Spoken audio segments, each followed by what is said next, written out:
भाजपा नेता संबित पात्रा ने पत्रकार वार्ता में कहा कि ममता बनर्जी ने बयान दिया है कि मैं हारी नहीं हूं, इसीलिए इस्तीफा नहीं दूंगी। ये न केवल परंपराओं के विपरीत है बल्कि हास्यास्पद और चिंताजनक भी है। आजादी के बाद से भारत की राजनीति में ये परंपरा रही है कि जनादेश का सम्मान सर्वोपरि होता है, लेकिन जब कोई नेता इस परंपरा से हटकर बयान देता है तो यह केवल एक राजनीतिक मुद्दा नहीं रह जाता, बल्कि यह लोकतंत्र की आत्मा को प्रभावित करता है। ममता बनर्जी ने जो कहा है और किया है, इस पर मुझे दुख के साथ कहना पड़ रहा है कि ये भारतवर्ष की परंपरा के ऊपर आघात है। ये आघात भारत के लोकतंत्र पर है। ममता बनर्जी का बयान अराजक बयान है और कहीं न कहीं राज्य और देश में अराजकता फैलाने की साजिश है। आदि से लेकर अभी तक इस प्रकार की परिस्थिति कभी नहीं बनाई जाती है कि दो पार्टी आपस में उलझ जाए। बहुत ही सलीके से, सम्मान के साथ जो मुख्यमंत्री या प्रधानमंत्री की हार होती है, जिस पार्टी की हार होती है, वो इस्तीफा देते हैं और ये सत्ता का हस्तांतरण बहुत ही शांति प्रिय तरीके से भारतवर्ष में होता आया है। विगत 75 वर्षों में, in the last 75 years, India is known for this phenomenal democratic effect of its in the whole world. पूरे संसार में भारत अपने इस लोकतांत्रिक संवैधानिक प्रक्रिया के लिए जानी जाती है। मगर आज ममता बनर्जी जी ने जो कहा है और जो किया है, मुझे दुख के साथ कहना पड़ रहा है, यह जो परंपरा भारतवर्ष की थी उसके ऊपर एक आघात है। यह भारतीय जनता पार्टी के ऊपर आघात नहीं है, यह आघात लोकतंत्र पर है। यह आघात भारत के कॉन्स्टिट्यूशन अर्थात बाबा साहेब अंबेडकर के संविधान के ऊपर है। आप चिंता करिए, कोई अकेला इलेक्शन बंगाल में नहीं हुआ था। 5 राज्य चुनाव में गए थे। बंगाल भी चुनाव में गया था, असम भी चुनाव में गया था, तमिलनाडु भी चुनाव में गई थी, केरल भी चुनाव में गया था, पुडुचेरी भी चुनाव में गई थी। हमने कल देखा पिनरई विजयन, शांति से उन्होंने जब परिणाम देखा, उन्होंने आराम से जाकर अपना इस्तीफा सौंपा। आज हमने देखा स्टालिन जो सीएम है तमिलनाडु के जो थे, आज उन्होंने जाके लोक भवन में, गवर्नर्स हाउस में अपना रेजिग्नेशन सौंपा। मगर ममता बनर्जी है कि वो कह रही है कि हम हारे नहीं हैं और हम रेजिग्नेशन नहीं लेंगे। This is the sense of entitlement and anarchy. ये कहानी है अराजकता की और ये कहानी है एंटाइटलमेंट की। मैं ही रहूंगी, मेरे अलावा कोई और नहीं रहेगा। संविधान मेरे से शुरू होता है और मेरे पे खत्म हो जाता है। अगर मैं नहीं तो संविधान नहीं, मैं नहीं तो लोकतंत्र नहीं। मुझे ही केंद्र बिंदु में रखकर सत्ता चलेगी, अगर मैं नहीं तो सत्ता भी नहीं चलेगी। ममता जी को बहुत ही ससम्मान हम कहना चाहेंगे कि no one is indispensable in Indian democracy. Bharat के लोकतंत्र में कोई भी इंडिस्पेंसिबल नहीं है। जनता जनार्दन ही एक ऐसी शक्ति है जो इंडिस्पेंसिबल है। जनता जनार्दन ही एक ऐसी ताकत है जिसके बगैर डेमोक्रेसी काम नहीं कर सकती है। कोई भी नेता यहां ऐसा नहीं है जिसके बगैर देश नहीं चल सकता, राज्य नहीं चल सकता। तो ये गलतफहमी जो ममता बनर्जी पाल रही है कि उनके बिना बंगाल नहीं चल सकता है और वही बंगाल है और वही सरकार है, ये गलत बात है। दूसरी बात, ममता जी का कहना कि वो विधानसभा भी नहीं जाएंगे। अब कैसे जाएंगी विधानसभा? मुझे तो समझ में नहीं आ रहा है वो क्या सोच रही थी कि विधानसभा जाएंगी। अब जीत तो हुई नहीं है उनकी भवानीपुर सीट से, वो विधायिका नहीं रही हैं, तो स्वाभाविक रूप से वो विधानसभा नहीं जा सकती है।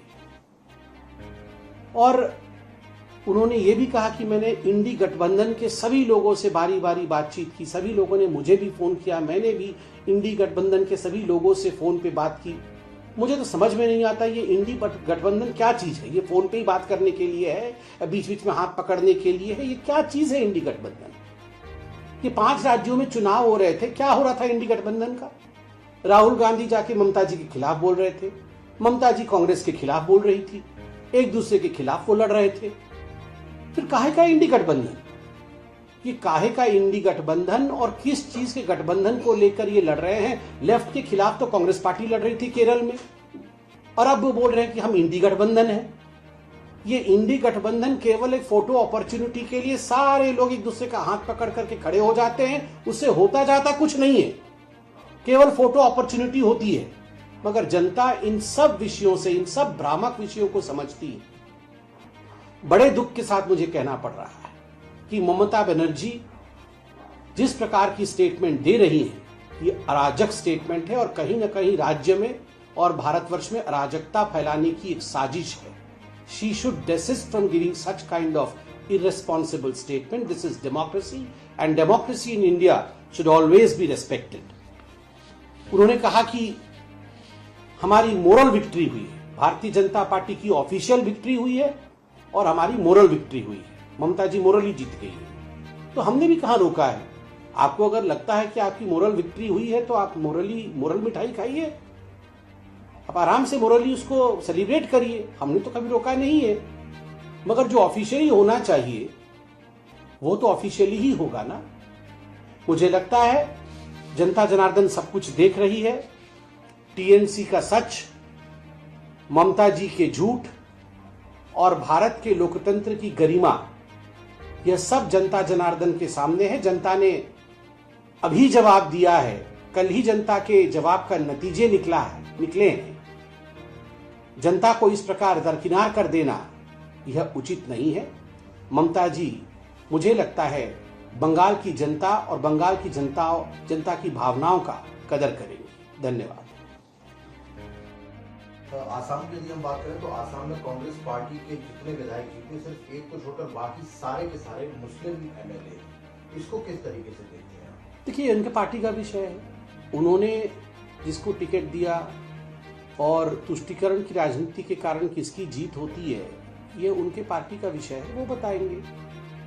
भारतीय जनता पार्टी ने सबका साथ, सबका विकास, सबका विश्वास और सबके प्रयास के साथ आसाम में जिस प्रकार का सघन परिश्रम किया और जिस प्रकार हेमंत बिश्व शर्मा जी के नेतृत्व में चुनाव लड़ा गया और जिस प्रकार माननीय प्रधानमंत्री नरेंद्र मोदी जी के विकास की गाथा के कारण आसाम आगे बढ़ा है। तीसरी बार हमारी सरकार बन रही है। दूसरे पार्टी के कौन से कैंडिडेट जीत रहे हैं, कौन से हार रहे हैं, इन विषयों से ऊपर उठ के भारतीय जनता पार्टी आसाम के विकास के लिए काम करेगी। सर, सुबह बीजेपी के जो बंगाल के नेता हैं उन्होंने डेट भी अनाउंस कर दी कि 9 तारीख को शपथ होनी है। अब ऐसे में एक जो बात बन गया है जो प्रोसेस का लेके, अब इसको कैसे ये कह रहे हैं हम इस्तीफा नहीं देंगे और उधर बीजेपी कह रही है कि हम 9 तारीख को शपथ लेंगे। देखिए, शपथ के डेट फॉर्मली अनाउंस होंगे। मुझे लगता है मेरा मैंडेट शपथ का डेट अनाउंस करना नहीं है, पार्टी उसे ऑफिशियल तरीके से करेगी। मगर देखिए, संविधान के जो निर्माता हैं तो उन्हें भी शायद पता होगा कि ऐसी भी स्थिति हो सकती है जैसा आज ममता बनर्जी जी ने किया है कि मैं इस्तीफा नहीं दूंगी। ऐसे सिचुएशन से बचने के लिए उन्होंने सभी प्रकार का मार्ग प्रशस्त रखा है संविधान में। भारत के संविधान में असेंबली का टेन्योर फिक्स होता है। जहां तक मैं जानता हूं 7 मई को बंगाल के विधानसभा का टेन्योर समाप्त हो रहा है। स्वाभाविक रूप से जब टेन्योर समाप्त हो जाता है तो जो मुख्यमंत्री रहता है वो मुख्यमंत्री और नहीं रहता है। गवर्नर के पास चुनाव आयोग से नई सूची आती है विधायकों की, कौन से पार्टी के कितने विधायक जीत के आए हैं, और जिसके पास संबल होता है अर्थात जिसके पास संख्या होती है, गवर्नर राज्यपाल महोदय उस पार्टी के लीडर को जो विधानमंडल द्वारा चयनित किया जाता है, चिन्हित किया जाता है, उनको बुलाया जाता है सरकार बनाने के लिए। ये सारी प्रक्रियाएं भारत के संविधान में स्पष्ट रूप से लिखी हुई हैं, स्पष्ट रूप से उद्धृत है और भारत संविधान के हिसाब से चलेगा। किसी के प्रेस बाइट या किसी के कुछ कहने पर नहीं चलेगा, संविधान के हिसाब से चलेगा। देखिए, पूरे विश्व में जितने भी तानाशाह रहे, जितने भी डिक्टेटर रहे, उनका इसी प्रकार का रवैया रहा है। उन्होंने कभी हार नहीं स्वीकार की। तानाशाह कभी हार नहीं स्वीकार करते हैं। वो कभी भी शांतिप्रिय तरीके से पावर का हस्तांतरण हो जाए वह नहीं होने देते हैं। This is a typical dictatorial attitude. ये जो एटीट्यूड आज हम ममता जी का देख रहे हैं, ये एक टिपिकल तानाशाही मानसिकता है और मुझे लगता है बंगाल की जनता इसे जानती है, तभी इतना बड़ा बदलाव हुआ है। और सवाल है समीर जी, जब से चुनाव परिणाम आए हैं उसके बाद में पूरे बंगाल में छुटपुट हिंसा की खबरें देखने को मिल रही हैं। हालांकि बीजेपी के कई कार्यकर्ताओं ने टीएमसी के कार्यालयों पर या टीएमसी के कर्मचारियों के साथ में झगड़ा भी किया। इसको पूरे सिनेरियो को किस तरीके से? देखिए, कल माननीय प्रधानमंत्री जी ने बड़े स्पष्ट रूप से अपने भाषण में देश को संबोधित किया और दो विषय उन्होंने स्पष्टता के साथ रखा है कि इस बार पहली बार बंगाल में ऐसा चुनाव हुआ जिसमें जान माल की हानि नहीं हुई। उन्होंने धन्यवाद भी दिया, अभिनंदन किया चुनाव आयोग का, धन्यवाद दिया बंगाल की जनता का कि इस प्रकार शांतिप्रिय तरीके से चुनाव हुए। अगर हिंसा की कोई घटना हो रही है तो उसके लिए सीएपीएफ वहां तैनात है। किसी भी कीमत पर हिंसा को नहीं सहा जाएगा। और प्रधानमंत्री जी ने भी एक आह्वान किया था सभी पॉलिटिकल पार्टीज के कार्यकर्ताओं को, जिसे सभी को गंभीरता से लेने की आवश्यकता है। उन्होंने कहा था, आइए हिंसा छोड़कर हम सब एक ही मार्ग पर चले और वो मार्ग विकास का मार्ग होगा। वह मार्ग होगा बंगाल को कैसे सोनार बंगाल बनाया जाए, सोने का बंगाल बनाया जाए। उसी मार्ग पे हम सबको चलना है। उत्तर प्रदेश के मुख्यमंत्री योगी आदित्यनाथ ने एक कार्यक्रम को संबोधित करते हुए कहा कि देश और बंगाल की जागरूक जनता सब देख रही है। जो भी सनातन का अपमान करेगा उसका सूपड़ा साफ होना तय है। बंगाल की जनता ने सनातन का अपमान करने वालों को सबक सिखाकर दिखा दिया है। और अच्छी सरकार जब आती है तो परिणाम भी लाद के लेके आती है। देखो ना, बंगाल में वहां की जनता ने कैसा जवाब दिया, वहां टीएमसी को एकदम सुपड़ा साफ कर दिया। जो भी जनता की उपेक्षा करेगा, विकास के नाम पर आने वाले पैसे पे डकैती डालेगा, गुंडों को प्रश्रय देगा, भारत की धरती पर सनातन का अपमान करेगा, उसका सुपड़ा साफ होना तय है। उसको कोई रोक नहीं सकता है। और बंगाल की जनता ने यह करके दिखाया है। मैं बंगाल की जनता का भी इस अवसर पर अभिनंदन करता हूं कि उन्होंने प्रधानमंत्री मोदी जी के मार्गदर्शन और उनके नेतृत्व पर विश्वास किया है। अब बंगाल सोनार बांग्ला बनेगा और सोनार बांग्ला के लिए मैं बंगाल के सभी नागरिकों का अभिनंदन करता हूं।